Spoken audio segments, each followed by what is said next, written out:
PGT physics के solution, और ये पार्ट 2 है जिसमें क्वेश्चन नंबर 61 से 70 डिस्कस किए जाएंगे। क्वेश्चन नंबर 61 है, an object is simultaneously subjected to several conservative forces. मैं बताऊंगा भी कंजर्वेटिव फोर्स क्या होता है। The work done by them on the object over a close path given in two cases, और ये वर्ड हाईलाइट कर वर्क डन फोर्स गिवन है, हमें बताना है कि W1 और W2 में क्या रिलेशन होगा। देखो, जब भी वर्ड आ जाए कंजर्वेटिव फोर्स और क्लोज पाथ एक साथ, ही दोनों वर्ड अगर आपको दिख रहे हैं तो वर्क डन होगा 0। तो इन दोनों ही केसेस में वर्क डन 0 होगा। इसका मतलब ऑप्शन 4 करेक्ट है, W1 equal to W2 equal to 0। अब कंजर्वेटिव फोर्स क्या होता है? तो कंजर्वेटिव फोर्स वो फोर्सेज होती है जिसमें अगर वर्क या वर्क डन हो रहा है अगेंस्ट द फोर्स, तो वो वर्क डन पाथ पर डिपेंड नहीं करता, वो इनिशियल और फाइनल पॉइंट पर सिर्फ डिपेंड करता है। इसीलिए अगर मान लीजिए आप क्लोज पाथ ले रहे हैं कंजर्वेटिव फोर्स, और जो वर्क डन हो रहा है क्लोज पाथ में हो रहा है, तो इनिशियल पॉइंट और फाइनल पॉइंट दोनों ही सेम हो गए, तो नेट डिस्प्लेसमेंट 0 हो गया एक तरह से। तो जो ठीक है, कंजर्वेटिव फोर्स का एग्जांपल है जैसे ग्रेविटेशन फोर्स, इलेक्ट्रोस्टैटिक फोर्स, इसके अलावा जो स्प्रिंग फोर्स है वो भी कंजर्वेटिव फोर्स में ही आता है। एक और चीज, जो भी ग्रेविटेशन फोर्स, इलेक्ट्रोस्टैटिक फोर्स है, ये सब कंजर्वेटिव तो है ही है। इसमें जो टोटल एनर्जी होती है वो कांस्टेंट रहेगी।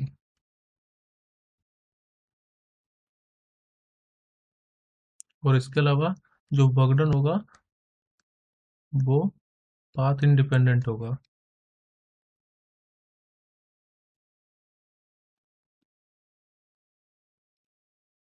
तो इतनी चीजें आपको इससे पता होनी चाहिए।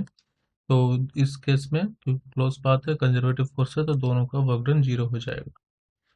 Question number 62, the ultimate tensile strength of a brittle sample is the straight at which the sample. देखो, अल्टीमेट स्ट्रेंथ का मतलब क्या होता है? The maximum stress that a material can withstand while being stretch और पुल बिफोर ब्रेकिंग। यानी कि अगर हमारे पास मान लीजिए कोई वायर है और हम इसको स्ट्रेच कर रहे हैं, खींच रहे हैं, तो वो मैक्सिमम स्ट्रेस जो आप इस पर अप्लाई कर पाओगे कि ये टूटे ना, उसको हम कहते हैं टेंसाइल स्ट्रेंथ। ठीक है। अब यहाँ पर जो वर्ड है, the ultimate tensile strength of a brittle sample is the straight at which the sample break. तो अल्टीमेट टेंसाइल स्ट्रेंथ पर वो ब्रेक हो जाएगा, उससे कम अगर आप स्ट्रेस उस पर अप्लाई कर रहे हो तो वो ब्रेक नहीं होता है। तो एक तरह से वो उसकी प्रॉपर्टी भी बताता है कि कोई वायर है या कोई भी मटेरियल है, हम उसको कितना पतला कर सकते हैं। 63, एक ऑब्जेक्ट है जिसको ऊपर थ्रो करा जा रहा है upward at a height of 10 meter. After reaching the point at the highest point, it returns to the same point where it was projected. तो जब हमने इसको प्रोजेक्ट किया, वापस उसी पॉइंट पर आ जा रहा है जहां से इसको प्रोजेक्ट किया गया था। Assuming negligible air resistance, which of the following quantity may remain constant throughout the motion? इस चीज को ध्यान देना, जब ये ऊपर जा रहा है और नीचे आ रहा है, तो throughout at every point at every instant जो क्वांटिटी है वो कांस्टेंट होंगी। तो हमें बताना कौन कौन सी क्वांटिटी कांस्टेंट रहेगी थ्रू आउट द मोशन। अब पहले कंसेप्ट में बता देता हूँ। जब आप किसी ऑब्जेक्ट को ऊपर थ्रो कर रहे हो तो उस पर सिर्फ एक ही फोर्स लग रही है, कौन सी? मतलब यहाँ पर एयर रेजिस्टेंस तो नेग्लेक्ट कर रहे हैं, तो उस पर फोर्स लग रही है ग्रेविटेशन फोर्स। अभी फर्स्ट क्वेश्चन में मैंने आपको बताया था ग्रेविटेशन फोर्स कंजर्वेटिव फोर्स है, और कंजर्वेटिव फोर्स में जो टोटल मैकेनिकल एनर्जी है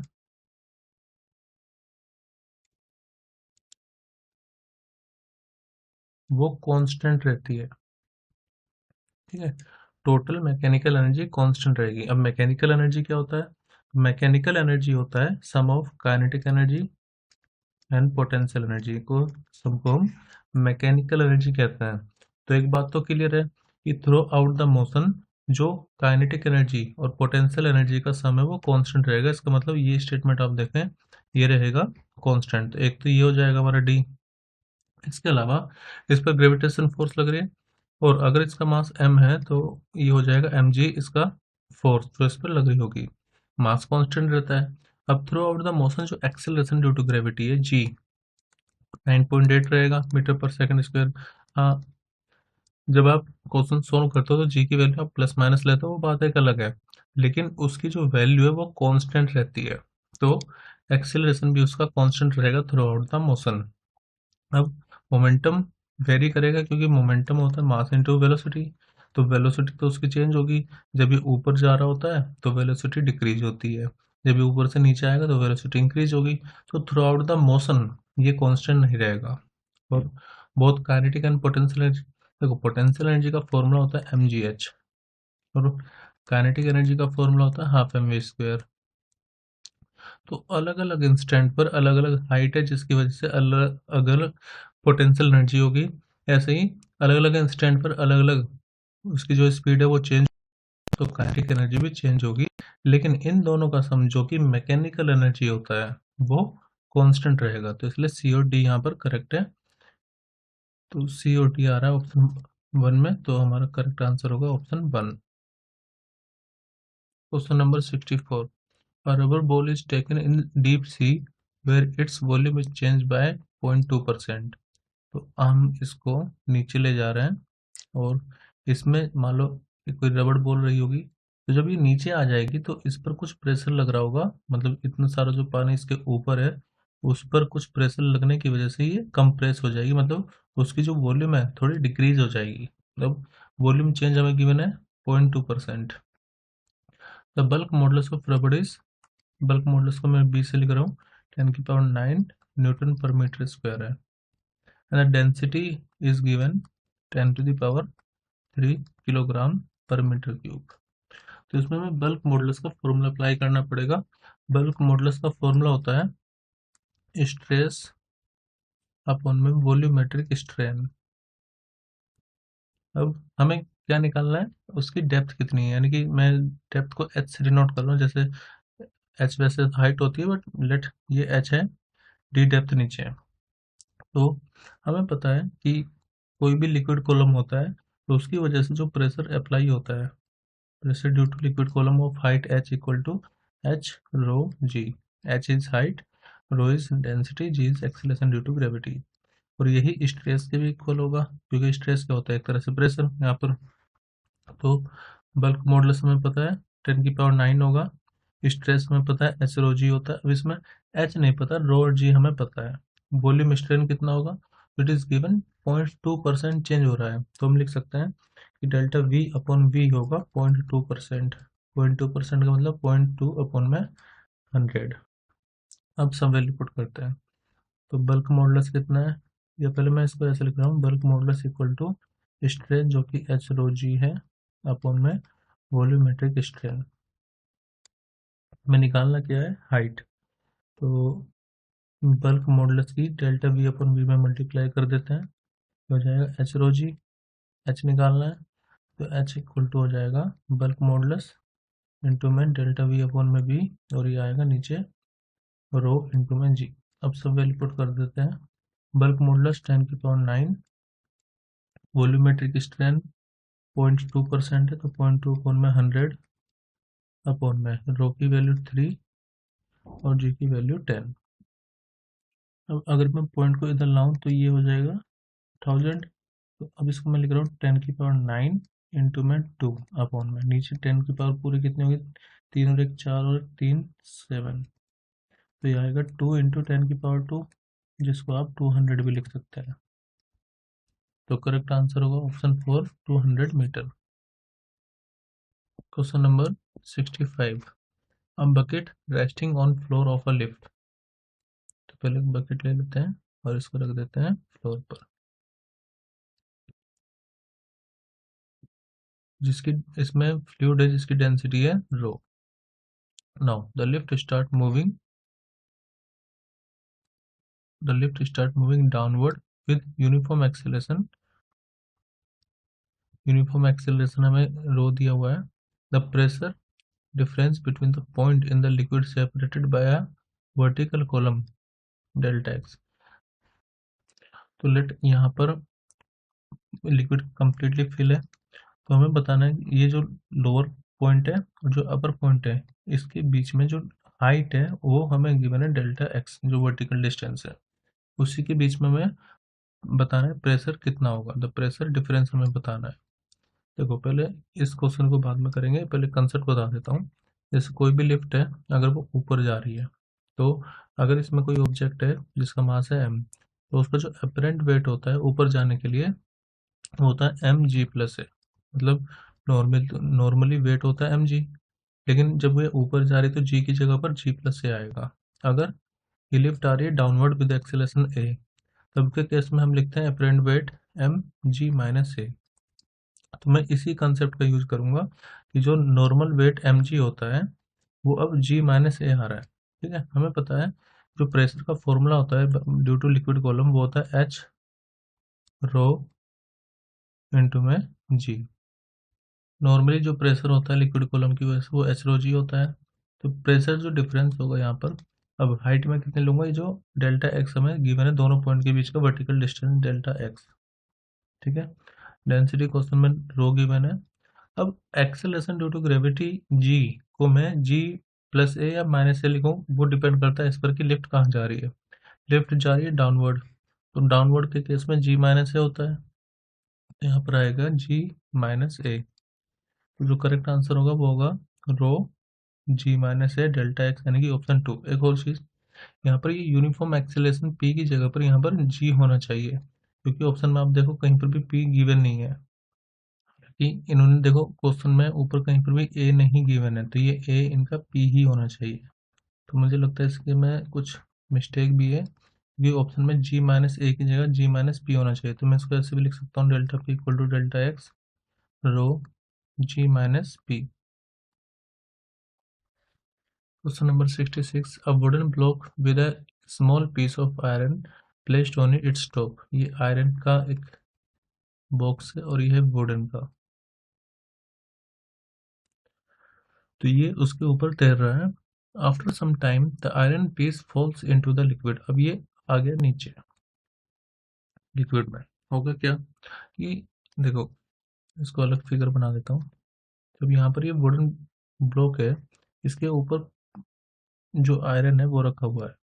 अब आयरन का कुछ वेट होगा, उसकी डेंसिटी ज़्यादा भी है, तो यहाँ से जब ये हटेगा तो जो वुडन ब्लॉक है ये थोड़ा हल्का हो जाएगा। अब हल्का मतलब ये पहले भी उतने वेट था इसका, लेकिन आयरन की वजह से ये पहले ज़्यादा भारी होगा, ये ज़्यादा वाटर को डिस्प्लेस कर रहा होगा। और जब आयरन पीस हट गया है तो क्या होगा, इसका वेट होगा कम, जिसकी वजह से चले जाएगा ऊपर। जब ये ऊपर जाएगा तो आप ये देखो, ये जो वैल्यू यहाँ तक आ रही है, अब ये जो बॉक्स है ये ऊपर आ गया होगा लेट इस तरह से, तो जो एल होगा वो कम हो जाएगा। ठीक है, इसके अलावा ये आयरन जब हटा यहाँ से तो पहले ही ज़्यादा वाटर को डिस्प्लेस कर रहा होगा। अब वही आयरन आ गया नीचे, तो अब जो वाटर डिस्प्लेसमेंट की क्वांटिटी थी जो ये वुडन ब्लॉक कर रहा था वो कम हो जाएगी, जिसकी वजह से जो एच होगा वो भी कम होगा। तो इसमें दोनों ही डिक्रीज होंगे, जिसकी वजह से करेक्ट आंसर होगा ऑप्शन 4 ए और D. Question number 67, the lower end of a capillary tube of diameter 1.0 millimetre is dipped 10 centimetre below the surface of water in beaker. पहले एक बीकर ले लेते हैं। हम जो कैपिलरी है वो 10 सेंटीमीटर पानी के नीचे है, तो लेट ये जो जितना पोर्शन इसका पानी के नीचे है मैं उसको 10 सेंटीमीटर एज्यूम कर रहा हूँ, वो गिवन है 10 सेंटीमीटर। लेट ये है H 10 centimetre. What is the pressure required in the capillary tube in order to blow a hemispherical bubble of twice the diameter of the tube? देखो ट्यूब का जो डायमीटर है वो हमें गिवन है 1 मिलीमीटर। अब इसमें एक नीचे बबल बन रहा है, तो बबल का जो डायमीटर है, लेट इस तरह से कोई बबल बना, बबल का जो डायमीटर है, डायमीटर ऑफ बी लिख रहा हूँ मैं इसको, ये डबल है तो ये कितना हो जाएगा 2 millimetre. What is the pressure required in the capillary tube in order to blow a hemispherical bubble of twice the diameter of tube at the end of tube in water? तो हमें bubble बनाने के लिए कितना pressure यहाँ पर required होगा वो फाइंड करना। प्रेशर, सरफेस टेंशन हमें गिवन है 1 atm की वैल्यू गिवन है, डेंसिटी गिवन है और जी की वैल्यू भी। अब यहाँ पर जो प्रेशर होगा वो किस किस की वजह से होगा, तो देखो, पहली बात तो ये ओपन टू एटमॉस्फेयर है, तो इस पर एटमॉस्फेरिक प्रेशर जरूर एक्ट होगा, जिसको मैं एटीएम लिख रहा हूँ, pressure due to atmospheric pressure, plus जब ये जो लिक्विड कॉलम है, यहाँ पर जो बबल बन रहा है वो एच डेप्थ नीचे बन रहा है, तो उसकी वजह से भी प्रेशर लगेगा लिक्विड कॉलम की वजह से, जो कि एच रो जी होगा। इसकी वजह से जो प्रेशर होता है सरफेस टेंशन की वजह से, जिसका फॉर्मूला होता है P equal to 2S/R excess pressure, तो इसकी वजह से भी प्रेशर होगा, तो हमें ये तीनों ऐड करना होगा, वही होगा इसका नेट प्रेशर। अब करते हैं। एटमॉस्फेरिक प्रेशर मतलब 1 atm प्रेशर, जिसकी वैल्यू हमें गिवन है 1.01 10⁵, प्लस हाइट कितनी है 10 सेंटीमीटर, तो अगर 10 सेंटीमीटर को हम चेंज करें मीटर में, तो 10/100 या फिर 0.1 मीटर लिख सकते हैं इसको, तो 0.1 मीटर। डेंसिटी कितनी है वाटर की 10⁻³ इंटू जी की value 10, plus 2 surface tension, surface tension है 7.30 इंटू 10⁻² अपॉन में। अब यहाँ पर जो रेडियस हम लेंगे वो इसका लेंगे बबल का, तो इसका डायमीटर 2 मिलीमीटर, तो इसका रेडियस कितना हो जाएगा 1 मिलीमीटर, या फिर ऐसा ही यूनिट में लिखेंगे तो 10⁻³ आएगा यहाँ पर, 10⁻³ मीटर। तो हमें इसको सोल्व करना है, तो इसको जब हम सोल्व करेंगे तो ये वैल्यू 1.02 इंटू 10⁵ आएगा, तो करेक्ट आंसर होगा option first. Question number 68, the expansion of an ideal gas is shown in graph. यहाँ पर अगर आप ग्राफ को देखो तो यहाँ पर ग्राफ इस तरह से बना है कि प्रेशर इन्वर्सली वॉल्यूम पर डिपेंड कर रहा है। अब ऐसा कब होता है, तो हमें पता है पीवी इक्वल टू एनआरटी होता है। प्रेशर इन्वर्सली वॉल्यूम पर तभी डिपेंड कर सकता है जब टेम्परेचर कांस्टेंट है। तो एक बात तो श्योर है कि हम वो वाला ग्राफ को चूज करेंगे जिसमें टेम्परेचर कांस्टेंट हो। अब यहाँ पर टेम्परेचर वेरी कर रहा है, यहाँ पर भी टेम्परेचर वेरी कर रहा है, प्रेशर कांस्टेंट है, तो इनको तो हम नहीं लेंगे। अब इन दोनों ग्राफ में आप देखो टेम्परेचर कांस्टेंट है, लेकिन जब आप 1 से 2 पर जा रहे हो तो आप देख रहे होंगे प्रेशर की वैल्यू डिक्रीज हो रही है। पहले प्रेशर यहाँ पर था, अब 2 पॉइंट पर आने पर प्रेशर कम हो गया है। तो हम इन दोनों में से वो ग्राफ चूज करेंगे जहां पर 1 से 2 जाए और प्रेशर कम हो। तो ये देखो, यहाँ पर हम 1 से 2 जा रहे हैं इससे, तो प्रेशर इंक्रीज हो रहा है, जबकि जब हम यहाँ से 1 से 2 पर जा रहे हैं तो प्रेशर हो रहा है कम। तो हमारा करेक्ट आंसर होगा ऑप्शन 2, टेम्परेचर कांस्टेंट रहना चाहिए और प्रेशर डिक्रीज होना चाहिए। Question number 69, which of the following statement present an evidence that molecule of a gas are in motion constantly। मतलब इन चारों स्टेटमेंट में से हमें ये बताना है कि वो कौन सी स्टेटमेंट है जो कि सही एविडेंस है इस बात का कि मॉलिक्यूल ऑफ गैस हमेशा कॉन्स्टेंटली मोशन में रहते हैं। तो अगर आप दो गैस को आपस में मिला दो तो होगा क्या, वो आराम से एक दूसरे से जल्दी डिफ्यूज हो जाएंगे, वो होता है उनके कांस्टेंट मोशन की वजह से। तो यहाँ पर करेक्ट आंसर होगा option 4, two gas in diffuse quickly. Question number 70, question number 70, a technocrat claims to have developed a reversible engine that has an efficiency of 40% when it operates between a temperature reservoir of 150 degrees Celsius and low temperature reservoir of 30 degrees Celsius।